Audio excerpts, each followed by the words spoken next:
Iniciando as atividades, temos agora o painel intitulado O Novo Perfil da Guerra Fiscal ICMS, o papel da margem de valor agregado na substituição tributária. Para presidir os trabalhos da mesa, convidamos o Dr. Paulo Irã Gomes e Silva, diretor jurídico da Martins Comércio e Serviços de Distribuição S.A. Como debatedora, convidamos a doutora Luciana Mundim de Matos Paixão, gerente do setor tributário da FIENG e conselheira do CCMG, para abordar o tema o Instituto da Substituição Tributária e a necessária obediência ao princípio da não cumulatividade. Convidamos a doutora Elizabeth Carrasa, professora da PUC São Paulo, para abordar o tema a fixação da MVA e o princípio da razoabilidade, métodos de aferição e contestação. Convidamos o Dr. Elcio Fonseca Reis, professor da Faculdade Milton Campos e diretor da ABRADB, para abordar o tema o direito ao crédito de ICMS na aquisição de bens, objeto de incentivos fiscais em outros estados. Convidamos o Dr. Eduardo Maneira, professor da Universidade Federal do Rio de Janeiro e diretor da ABRADB. Inicialmente, vamos ouvir as considerações do presidente desta mesa, Dr. Paulo Irã Gomes e Silva. Bom dia a todos. Cumprimento os integrantes desta seleta mesa, a quem tenho a honra de presidir, e agradeço desde já o convite que foi feito pela professora Isabel para presidir uma mesa com um assunto bastante relevante no contexto do direito tributário, especificamente no tributo, que é muito relevante para todas as empresas, numa questão bastante interessante, que é o tema da substituição tributária, da guerra fiscal que estamos presenciando em relação ao ICMS, a questão da glosa de crédito, também o direito ao crédito do ICMS. E como diretor jurídico de uma empresa com atuação nacional, que é o Martins, posso dizer que este talvez seja hoje o tema mais relevante no meio empresarial.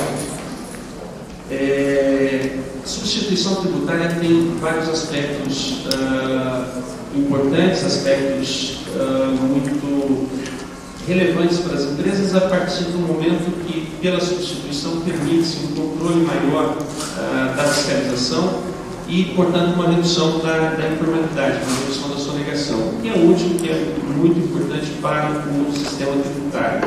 Simplifica efetivamente o recolhimento dos tributos. No entanto,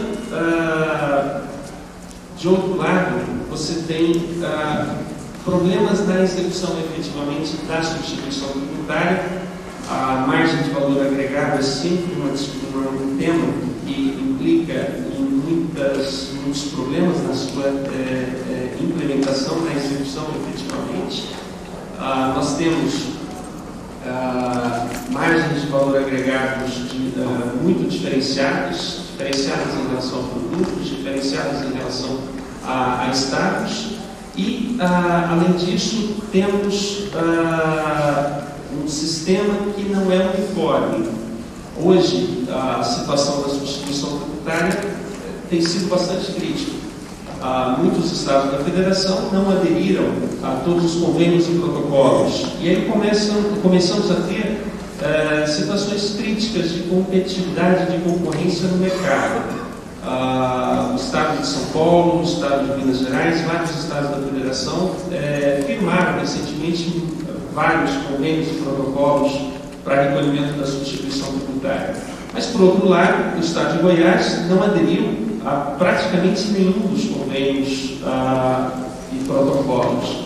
E, por conseguinte, os contribuintes deste Estado, ao fazerem as vendas para os contribuintes dos demais estados da federação, não estão obrigados ao recolhimento da substituição tributária. No passado, nós tínhamos nas divisas, nas barreiras interestaduais, postos fiscais que exigiam o pagamento do imposto e que trazia, de certa forma, uma equalização, ou seja, aquele que não pagasse, não estava obrigado por convênio e protocolo a fazer o recolhimento do imposto fiscal, se via na condição de obrigação de fazer a antecipação do imposto. Com a desativação dos postos, o que aconteceu em Minas Gerais, aconteceu em São Paulo e em vários outros estados da federação, isso deixou de existir e a obrigação passou para o destinatário, que muitas vezes, e nem sempre, cumpre efetivamente essa obrigação, e a substituição tributária perde aquela simplicidade que deveria existir, perde aquela a circunstância de concentrar o recolhimento do imposto num único ponto da cadeia de distribuição.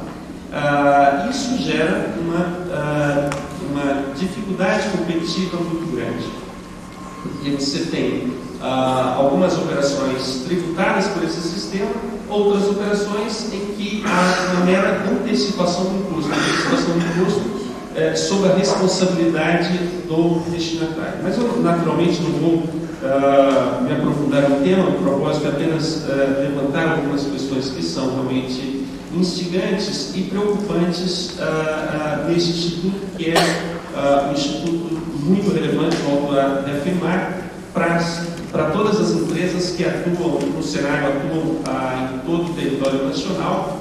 E o Martins está presente em todos os estados da federação, vivencia esse problema todos os dias. Não é uma situação muito simples, com margens de valor agregado que recentemente no estado de São Paulo era calculado até 2 casas após a vírgula, ou seja, você tinha um excesso de preciosismo que efetivamente não corresponde à situação real de mercado. E ainda prevalecendo aquele entendimento do STF que a substituição tributária é definitiva, ou seja, não comporta na sequência um ajuste em relação ao valor do imposto recolhido, passou a ser um imposto quase que monofásico.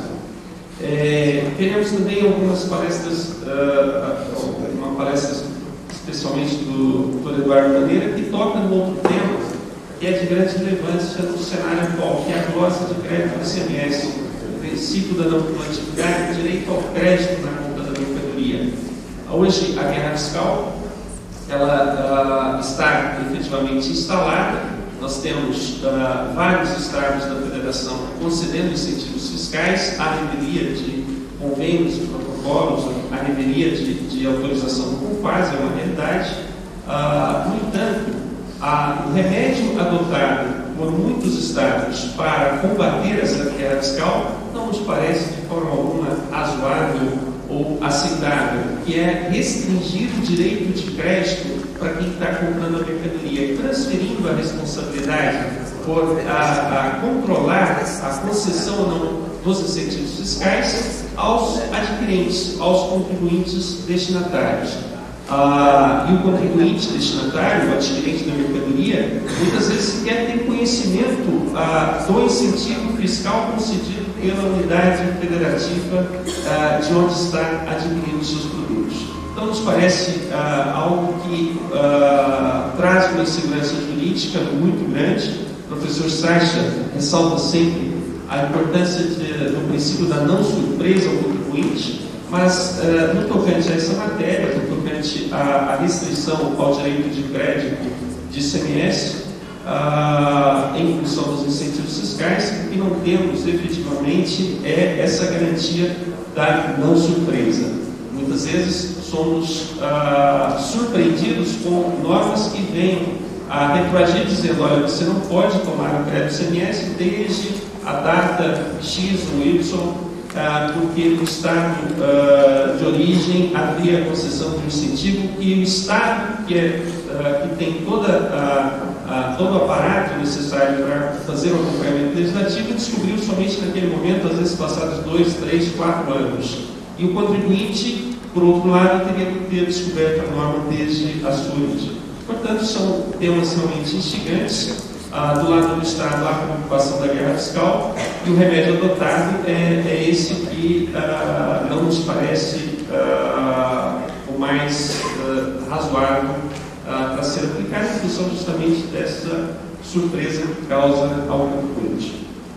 Portanto, eu tenho certeza que teremos aqui palestras muito interessantes e que afetam temas que afetam o dia a dia de todos nós. Bom, mas não vou me alongar mais. Quero passar a palavra à professora Elizabeth Carrasa, que vai proferir a primeira palestra sobre o Instituto da Substituição Tributária e a necessária obediência ao princípio da não cumulatividade. Nós teremos, por uma questão de tempo, que restringir a cada palestra 20 minutos, então eu farei aqui o papel de controlar o tempo dessas apresentações para que possamos concluir no horário previsto. Passo então a palavra à professora, a doutora Elizabeth Carrasa, que nos brindará com o tema mencionado. Para mim, eu tive de grande satisfação estar aqui em Belo Horizonte, neste 14º Congresso Internacional de Direito Tributário. Eu quero inicialmente agradecer o convite que me foi formulado pela professora Isabel Berzi. Cumprimento os meus companheiros de mesa, o doutor Paulinã Gomes Silva, presidente da mesa, doutor Elcio Carreis, doutor Eduardo Bandeira e a doutora Luciana Mundim de Matos. Bem, inicialmente eu quero colocar para vocês a minha posição com relação à importância dos princípios constitucionais em matéria tributária para que nós possamos, digamos assim, medir o alcance da não cumulatividade no ICMS. Os princípios constitucionais tributários, eles estão na nossa Carta Magna, funcionando como vetores de interpretação para todo o resto do sistema jurídico. A Constituição Federal dividiu entre as pessoas políticas competências tributárias, atribuindo a cada uma delas aquela aptidão jurídica para a criação de tributos, né? Como em matéria de impostos, essa distribuição é bastante rígida, e os nossos estados receberam, entre outros, receberam a competência para a tributação da circulação de mercadorias. Não só, o ICMS é um pouco mais do que isso, mas enfim. O ICMS foi atribuído, então, pela Constituição Federal aos estados. O ICMS é um tributo que vai incidir na cadeia de circulação de mercadoria, onerando cada uma das suas operações. É um imposto fundamental para o próprio equilíbrio, até para a concorrência entre as pessoas que atuam no mercado, em razão da onerosidade, do acréscimo do valor da mercadoria que se dá em função da tributação. Veja, o imposto sobre a circulação de mercadorias, comunicações e serviços é um imposto que vai incidir de maneira não cumulativa. A não cumulatividade é exatamente um dos princípios constitucionais fundamentais na interpretação deste imposto. O imposto, o ICMS, ele terá que ter o seu valor abatido a cada operação. O contribuinte poderá se acreditar sempre do valor pago na operação anterior. Este princípio, de uma certa maneira, é o que vai mais entrar em choque com a substituição tributária, especialmente com a substituição tributária para frente. Bem, pelo sistema brasileiro, por força da Constituição brasileira, o imposto, o tributo, só pode ser cobrado desde que haja a ocorrência no mundo fenomênico daquele fato abstratamente previsto na lei. O fato típico, quando ocorre, ele dá nascimento à obrigação tributária. Esta é a sistemática da tributação. A ocorrência do fato, ou seja, a concretização daquilo que está previsto na hipótese, é que vai dar origem ao tributo.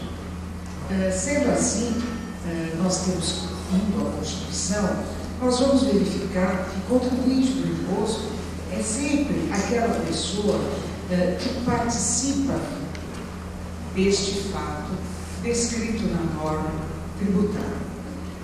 No caso, no imposto sobre circulação de mercadorias, nesta parte do ICMS, o comerciante é aquele que vai participar diretamente da operação que vai dar nascimento à obrigação tributária. A base de cálculo do tributo, que já está implícita na Constituição, deverá ser o preço da mercadoria, deverá estar, então, claramente definida. Então, vejam os colegas, para que haja a obediência aos princípios mais importantes, os mais relevantes do nosso sistema jurídico, como o princípio da segurança jurídica, né, a certeza do direito, é necessário que o tributo só venha a ser exigido após a ocorrência daquele fato previsto na lei.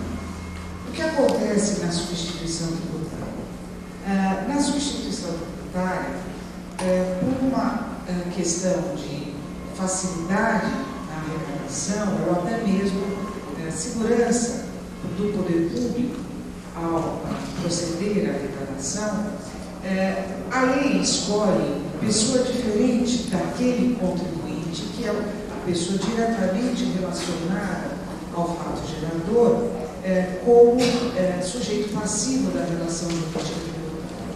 Esse substituto, ele terá que ter previsto uma maneira de se retribuir, de buscar aquele imposto que ele pagou em nome alheio, né, a substituição, o que se paga é um tributo não em nome próprio, mas em nome alheio, para que a situação dele volte ao estado de equilíbrio jurídico anterior. Sempre nós vemos isso, temos que procurar isso na substituição tributária. No imposto de renda, por exemplo, quando o empregador retém o imposto de renda na fonte e recolhe os cofres públicos, nós temos aí um caso em que há a responsabilidade, né, do empregador por tributo alheio. Ele está recolhendo o tributo em nome do terceiro, que é ser o empregado. Isso por quê? Porque é por uma questão de facilidade da própria administração pública em receber o tributo. De qualquer forma, né, o tributo já nasceu, já houve o rendimento, né? O rendimento já foi oferido. Sempre na substituição tributária, essa substituição tributária que a gente até chama, entre aspas, substituição tributária capragem, nessa substituição tributária há sempre a ocorrência do fato econômico, o fato gerador em concreto. Só depois disso é possível pensar na exigência do tributo. No ICMS, por razões de ordem prática, na verdade, por razões de facilidade de arrecadação e segurança até na arrecadação, né, com aquela possibilidade de se ter num determinado elo da cadeia não se consiga o recebimento do tributo, criou-se a figura da substituição tributária para frente. Isso apareceu já antes da vigência da Emenda Constitucional número 3, por convênio, os Estados já haviam firmado esta orientação, convênios esses que não tinham fundamento nem na lei complementar, muito menos na Constituição, por isso, ao meu ver, constitucionais todos eles. O legislador constituinte derivado decidiu, através da Emenda Constitucional número 3, seu artigo 7, parágrafo, artigo 7, artigo 7, criar a figura, parágrafo 1º, da substituição tributária para frente. Veja, nesta substituição tributária para frente, o que se faz? Ocorrido ou não o fato, há exigência do tributo. Eu digo ocorrido ou não, porque apesar de provável a ocorrência do fato, não é certo a ocorrência do fato. Há uma presunção de que este fato ocorrerá no final da cadeia de circulação da mercadoria. Pode ocorrer ou não. Do meu ponto de vista, e aqui eu me baseio, inclusive, na lição do professor Geraldo Paliba, que muito antes até da emenda constitucional número 3, antes até dos convênios, ou estavam ainda em discussões, esses convênios que antecederam a própria emenda, já falava que a substituição tributária para frente era uma substituição inconstitucional. Eu entendo realmente que a substituição tributária para frente fere princípios constitucionais fundamentais. Ela fere o princípio da segurança jurídica, sim, que mesmo havendo a previsão da devolução do valor do tributo, não ocorrendo o fato gerador ou ocorrendo a menor, digamos assim, uma base de cálculo menor, mesmo havendo a previsão dessa devolução, fere-se a segurança jurídica, porque o fato pode não ocorrer. E é da estrutura do ordenamento tributário brasileiro que só se trata do fato já ocorrido. A presunção que cabe no direito tributário, ou cabe no direito cria realmente, nós sempre dizemos, nas suas próprias realidades, ela tem fundamento sim, mas ela não pode chegar ao ponto de ferir direitos fundamentais do contribuinte. Me parece que ser tributado apenas após a ocorrência do fato gerador é um direito fundamental do contribuinte, que em base, inclusive, à própria segurança jurídica, e que não pode ser modificado por emenda constitucional. Então, não há ainda uma decisão definitiva, final, desse assunto no âmbito do judicial, mas eu insisto nesta posição no sentido da inconstitucionalidade da substituição tributária para frente. Até porque, se nós formos ali complementar a 87, que veio disciplinar o sistema da substituição tributária, nós vamos verificar que esta lei, inclusive, ela padece de várias discussões. Uma delas, apenas para mencionar os colegas, ela transfere, ela delega a competência tributária para dispor sobre a substituição tributária aos Estados membros da Federação. Veja, o objetivo da Constituição, quando atribuiu essa competência à lei complementar, é claro, é evitar a guerra fiscal.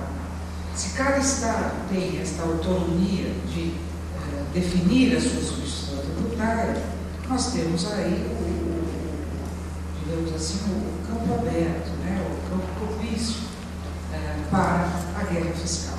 Além do que, se nós formos aos básicos do direito, nós vamos verificar que competências constitucionais não se delegam. Quando a Constituição outorga uma competência, essa competência não é delegada. A Constituição já escolheu quem é o ente a desenvolver aquela competência.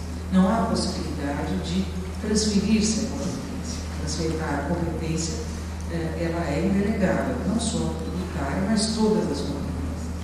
Elas, por força do próprio sistema constitucional. Outra questão que me parece relevante, eu logo já estou terminando, não sei o que eu falei, não marquei, 7 minutos. Não vou usar muito. Uma outra questão importante é a questão da devolução do débito pago antecipadamente. A lei complementar prevê que o contribuinte poderá acreditar naquele tributo pago na operação subsequente, na operação anterior, ele poderá se creditar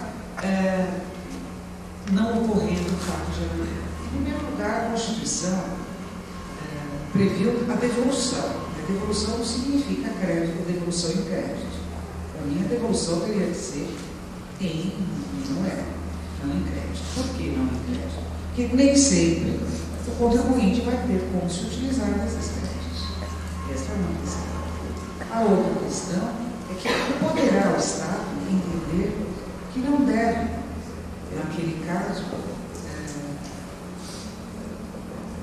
concordar com o crédito do contribuinte. Ele tem um prazo razoável para discordar daquele pedido do contribuinte de conversão em créditos daquele tributo pago. Veja, a Constituição fala na devolução do tributo pago ou não ocorrendo, perdão, o fato gerador. Para mim, o fato gerador não ocorre ou quando não há mercadoria ou quando há variação da base de cálculo. E vejam que a lei já não prevê a devolução quando há pagamento maior. Só quando não há fato gerador em sentido absoluto. O que para mim prevê é uma inconstitucionalidade na lei. Independentemente da inconstitucionalidade maior, que é a solução que vai para frente, nós vamos encontrar muitos defeitos na própria lei. E isso vai gerar, cada vez mais, exatamente aquilo que se quer evitar, que é a guerra fiscal. Quando há mercadoria, tributo interestadual, a gente tem visto aí as barbaridades que acontecem. Cada Estado decidindo uma certa direção, como bem colocou o presidente da nossa mesa, quer dizer, isso leva exatamente à desestruturação da Federação Brasileira, que não é o que a Constituição pretende. Quer dizer, a própria... veja, o ICMS talvez não fosse o melhor imposto num regime federativo para se atribuir às várias pessoas políticas aos Estados, do ponto de vista econômico. Mas a Constituição optou por essa solução. Então, eu acho que nós temos que buscar uma forma de isto não prejudicar o sistema na medida em que o próprio sistema tributário previu essa marca.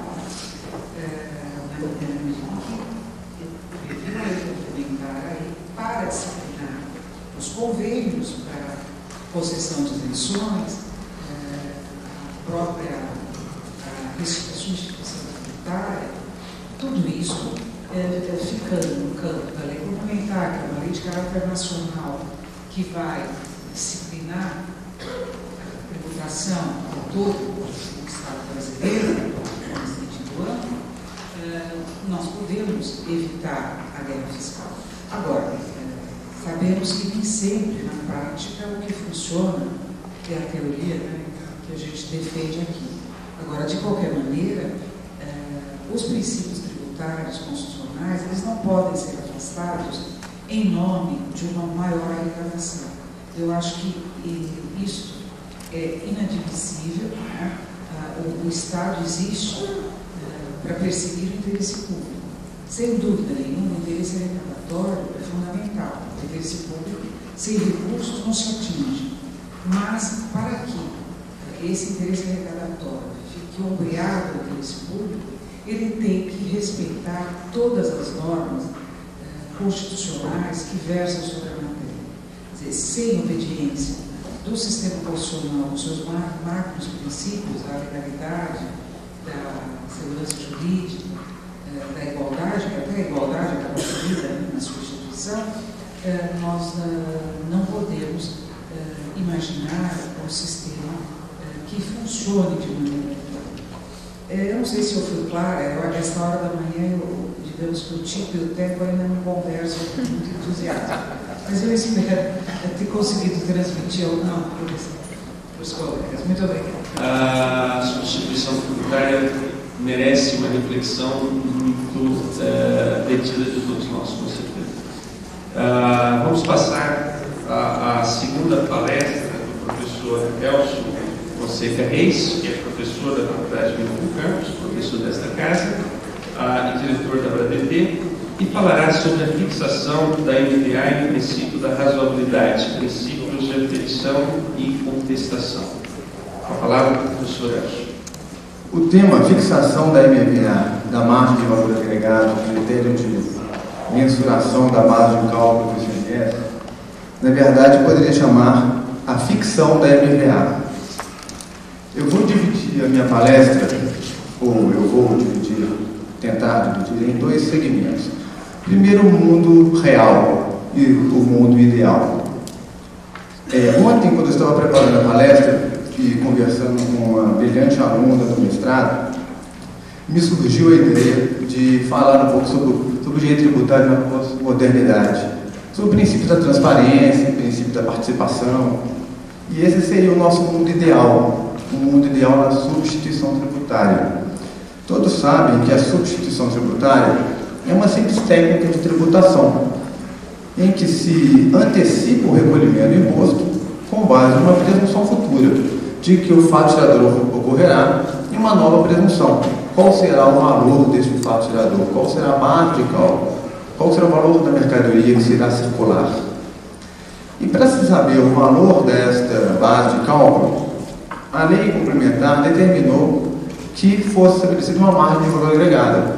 Essa margem de valor agregada deveria, conforme o convênio 70/97, ser assim aferida. Cláusula segunda do convênio. Este é o nosso mundo ideal. Tá? Identificada pelas unidades federativas interessadas, o produto que se pretende colocar no regime de substituição tributária, a Comissão Técnica Permanente do ICMS, COTEP, convocará as entidades representativas do setor envolvido na produção e comercialização daquele produto, a fim de que apresentem a margem de valor agregado sugerida a ser utilizada na composição da base de cálculo do ICMS, devido por substituição tributária, bem como as informações que julgarem pertinentes para justificar a sua sugestão. No mundo ideal, no mundo de transparência, de participação, o cidadão, a sociedade participa junto com o poder público na elaboração da margem de valor agregado, para que essa margem de valor agregado seja próxima da realidade. Porque o que adianta o governo estabelecer uma margem completamente associada com a realidade? Vai criar uma distorção no sistema tributário e, via de consequência, uma enxurrada de ações judiciais discutindo a validade ou não validade dessa margem de valor agregado. Então, o convênio falou assim: nada mais justo do que a sociedade participar na elaboração da norma de tributação, participar de um critério que é essencial para se dimensionar o tributo, que é a margem de valor agregado. Esse convênio 70/97 ficou no papel. Pouquíssimas vezes, aqueles que militam com o direito tributário participaram de reuniões junto à Superintendência de Tributação para discutir margem de valor agregado. Eu participei de algumas reuniões. Nunca nos foi apresentado o critério que era utilizado pelo fisco para identificar a margem de valor agregado. Eram critérios subjetivos ou objetivos? Quem fazia pesquisa de mercado para identificar a margem de lucro bruta das pessoas jurídicas envolvidas na cadeia produtiva? Eu desconheço empresários que tenham sido objeto de pesquisa, eu desconheço empresários que tenham fornecido elementos para o fisco para que essas pesquisas forem efetivadas. E nós temos um problema também, que é um problema, como a professora Isabel disse na nossa abertura do congresso, sobre o princípio da confiança. E essa de confiança, desconfiança, a ilusão da confiança. Para que nós tivéssemos essa verdadeira transparência, o fisco teria que confiar nas empresas e as empresas teriam que confiar no fisco. O fisco não confia nas empresas, as empresas também não confiam no fisco. E essa desconfiança que é nutrida a cada dia e nutrida pelas próprias ações fiscais, e também pelas ações dos contribuintes, aqueles que são devedores, e por isso o fisco, acho que todo contribuinte é sonegador, impedem que o nosso mundo seja um mundo ideal, que haja transparência, que haja uma participação da sociedade efetiva na elaboração das margens de valor agregado. Isso resulta em que isso está no nosso mundo real. E qual que é o nosso mundo real? O mundo real que nós vivemos, a Constituição disse: a lei complementar estabelecerá os critérios da substituição tributária. A lei complementar de 17 disse: margem de valor agregado será prevista em lei. A lei estadual disse: margem de valor agregado será prevista em regulamento. E o regulamento agora diz: isso é tudo bem, se importaria, pelo menos no caso dos áreas regionais, para alguns produtos. E sabe o que é curioso? Eu trouxe aqui um exemplo de uma margem de valor agregado que é bem próximo da realidade. Um produto que não é um produto básico, que é água mineral. A margem de valor agregado na água mineral é de 210% para água mineral em garrafas até 1.500 mililitros. Se for garrafa grande, acima de 5.000, né, 20 litros, como tem aqui na nossa recepção, a margem de valor agregado é de 297%. Ou seja, presume-se que há 300% de margem de lucro bruta numa operação de venda de água mineral. Se isso é próximo da realidade, eu não sei qual a realidade que nós vivemos. O curioso, dentro dessa história do nosso mundo real, é que a margem de valor agregado, que é completamente ficta, e eu digo ficta porque se fosse presuntiva, ainda poderíamos questionar a validade, questionar e contestá-la, mas o Supremo ainda continua achando que ela é ficta. E o curioso é um voto do ministro Eros Grau, no julgamento da ação direta de constitucionalidade 2777, que está empatado em 5-5. Então todos temos que rezar para o ministro Carlos Brito, para que Deus ilumine. Afirmativas do ministro Eros Grau. A questão discutida nessa ADI 2777 é se a base de cálculo real for diferente da base de cálculo presuntiva que a lei, que o decreto, que a portaria estabeleceu. Vamos imaginar que no caso da água, a lei diz que a margem de valor agregado é de 300%. E no mundo real essa margem é de 50%. Então temos um pequeno déficit de 250% no valor da margem. O contribuinte faz o quê? Ele não consegue repassar o preço.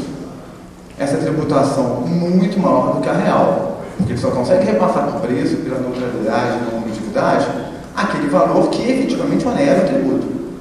O real. Se o tributo é vendido por R$1, ele não consegue incutir em R$1 1,30 de imposto. Isso é economicamente impossível. E aí os contribuintes vão à justiça pedir de volta. Redundou-se no MADIM, em virtude da legislação de São Paulo, e o Supremo, o voto do ministro Eros Grau, diz o seguinte: a substituição tributária seria inútil, imprestável, para nada serviria se na operação subsequente àquela, por ela alcançada, isto é, alcançada pela substituição, se nesta operação viesse a ser praticada a restituição, seja complementação ou seja complementação do tributo. Um autêntico nonsense. E depois prossegue. No caso, contudo, confirmou-se a convicção que sempre nutri de que a antecipação do pagamento do imposto ou contribuição, no caso da substituição, exclui qualquer restituição ou complementação em operação subsequente. Isso me parece tão óbvio que opiniões em sentido contrário causam-me espanto. Data Vini, o ministro Eros Grau, preferido doutrinador Eros Grau, causa-me espanto este raciocínio distorcido. A substituição tributária encontra-se no texto constitucional no artigo 150, parágrafo 7. O artigo 150, parágrafo 7, está na seção 2ª, que trata limitações ao poder de tributar. Eu não acho que é possível se interpretar o diploma constitucional extraindo do texto constitucional algo que não está escrito ali. Mas não acho possível restringir o texto constitucional e criar ficções jurídicas no direito tributário, esquecendo os demais princípios constitucionais. A substituição tributária, que é uma técnica de arrecadação, o próprio ministro disse, é uma técnica de administração tributária, que é um instrumento eficiente de controle do pagamento do tributo. Como é que uma técnica tributária pode suplantar princípios, como o princípio fundamental da capacidade contributiva? Este está inserido no texto constitucional, na seção 1ª, nos princípios gerais da tributação.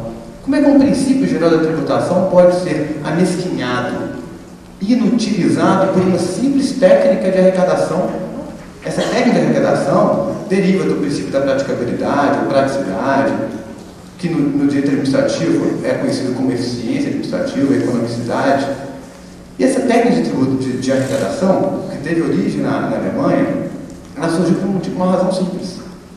Quando fosse impossível, ou onerosamente muito oneroso do Estado, para que ele conseguisse dimensionar a capacidade contributiva individual de cada contribuinte. Vamos imaginar que um exemplo clássico, o imposto de renda. Por que o imposto de renda, nós temos deduções com dependentes com valor limitado?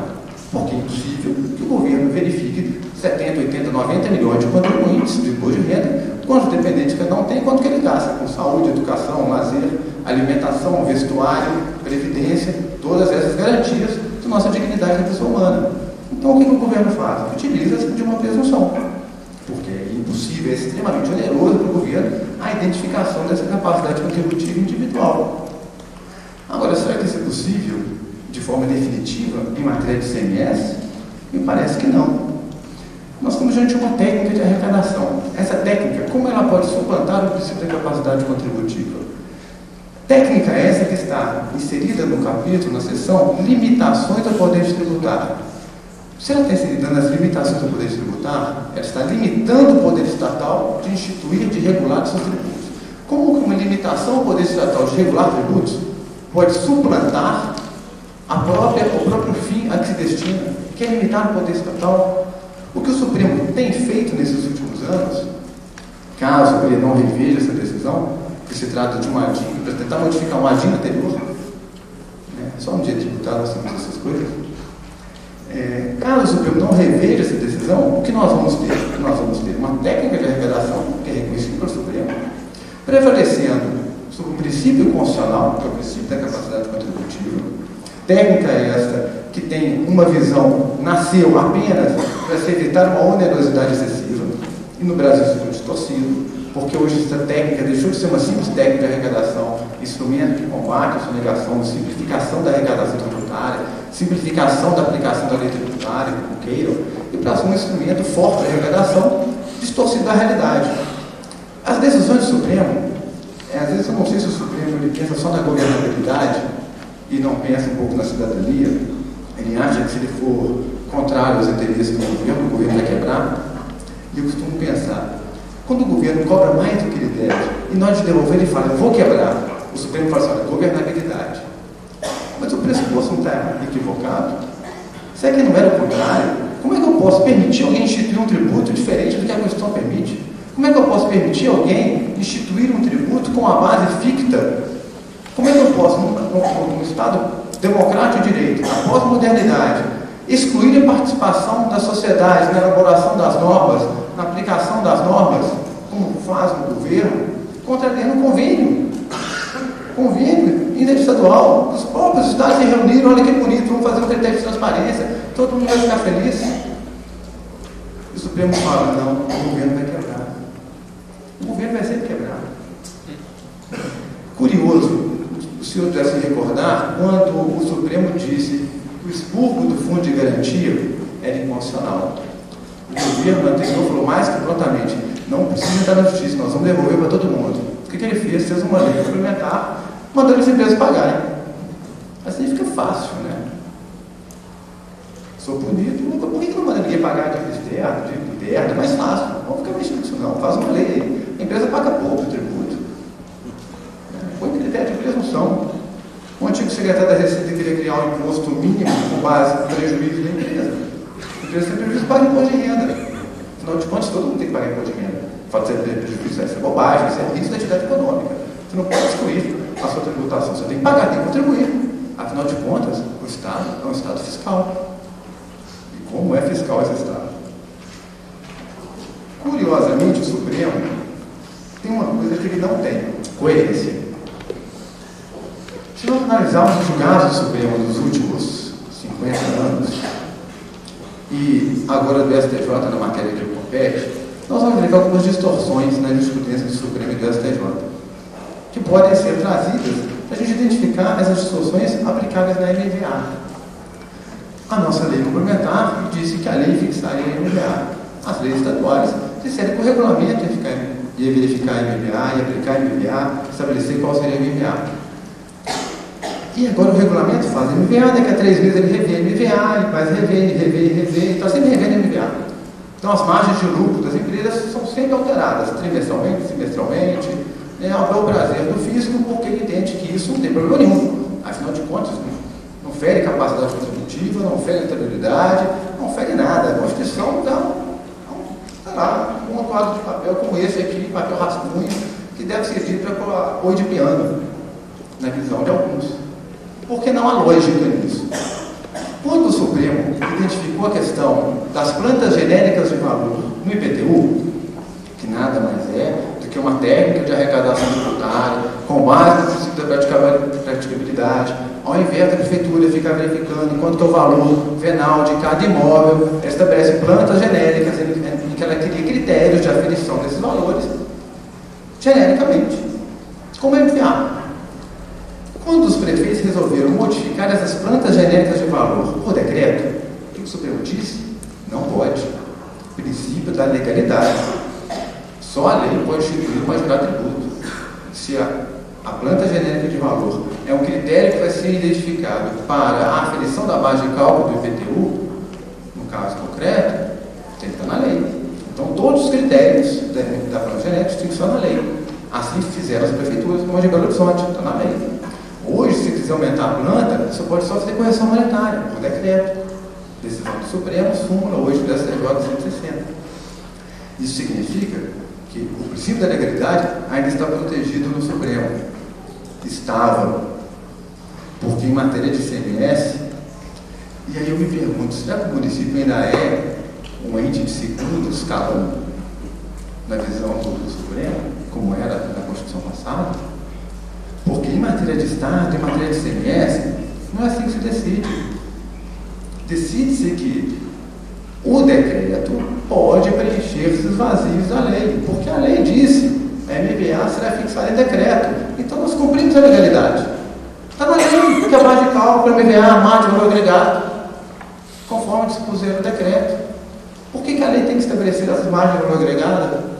Eu não consigo entender qual é a diferença da planta genérica do IPTU para o MVA do ICMS. Se no IPTU você precisa de lei para alterar, por que no ICMS eu preciso só de decreto? Por que no ICMS eu fixo por decreto? Por que no ICMS a anterioridade não se aplica quando eu aumento o MVA por decreto? E o pior é que recentemente em Minas Gerais adotou portaria.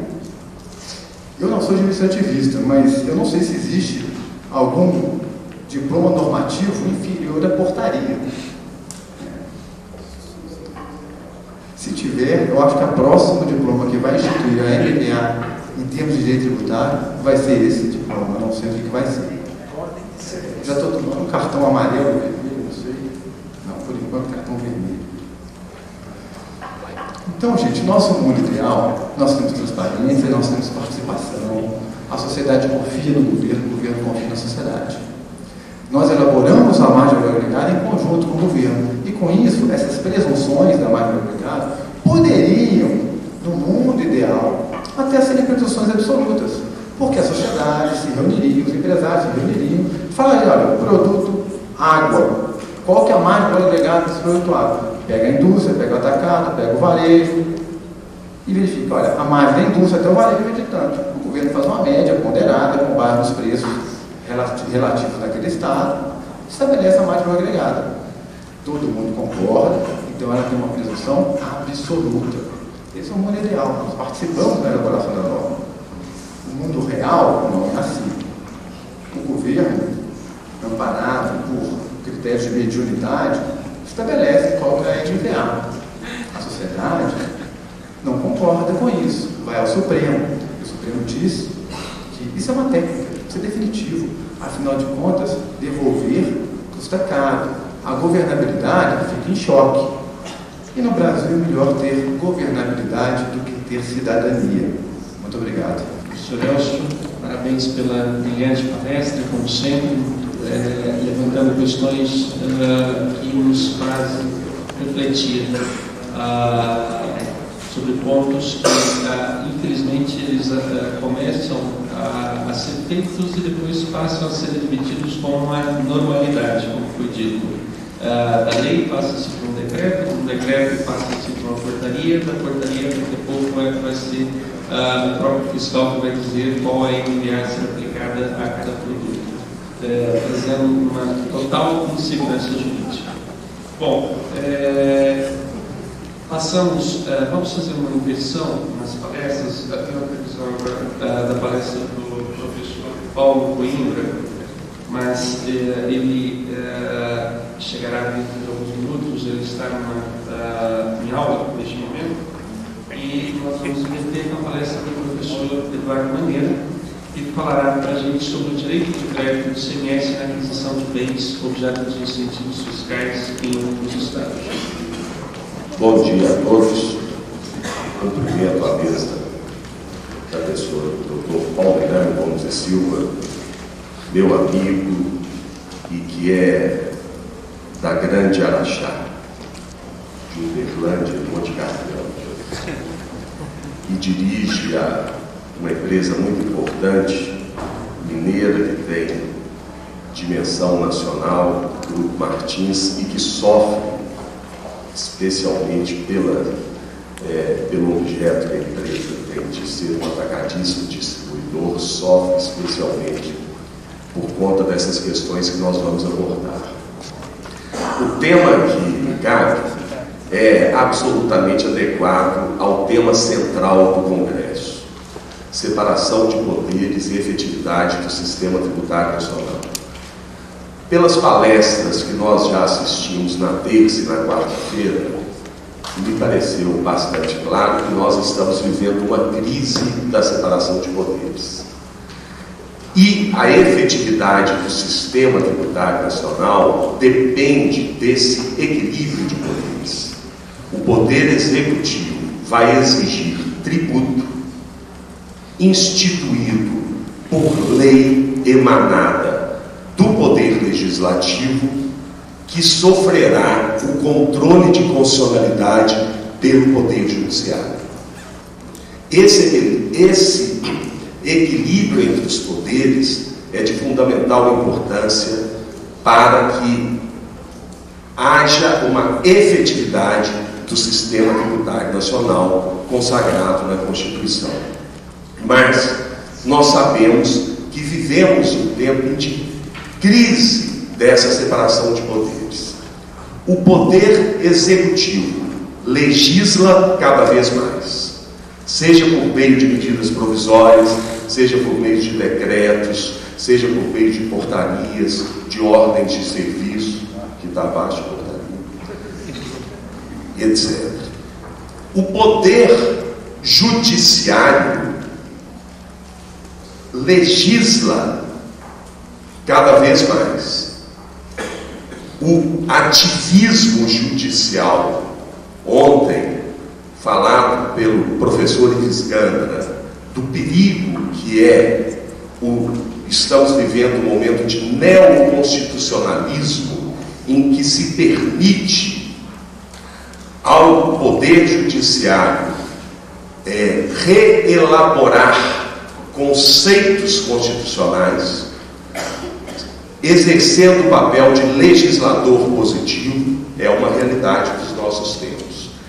E o Poder Legislativo, na atual circunstância, muito por responsabilidade dele próprio, os escândalos que permanentemente são veiculados na mídia, que envolvem o Congresso Nacional, está cada vez mais apequenado.